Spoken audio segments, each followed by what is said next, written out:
पंतप्रधान नरेंद्र मोदीजींच्या स्वच्छ भारत अभियानाचे प्रमाण गोंयांतय स्वच्छ गोवा जावपाक जाय अशें मत कलंगूटचे आमदार मायकल लोबो हांणी उक्तायला। शेनवारा प्रधानमंत्री नरेंद्र मोदीजीच्या वाडदिसाचे फाटभुंयेर आमदार मायकल लोबोन वृद्धाश्रमांक भेट दिली। Happy birthday to you. Happy birthday, dear Modi. Happy birthday to you.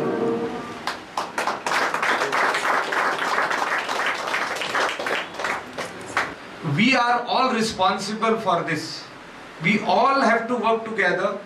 If all the states work together, if all the chief ministers and all the ministers, MLAs, sarpanchas, panchayat members work together, Zilla panchayat members work together, I think this vision of our Prime Minister can come true.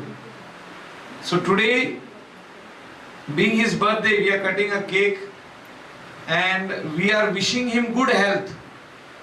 Automatically, he will get what is required to be done for this country. It will come to him. God will bless him for that. So let us all stand and cut this lovely cake. He wants everything to be manufactured over here so that all our youth works over here and this country becomes strong. First of all, he said that let us keep India clean. For that we started the garbage treatment plant in Goa. Yesterday the environment minister, day first, he has seen the plant and he was totally happy to see the functioning of this garbage treatment plant. So Swachh Bharat started from Goa.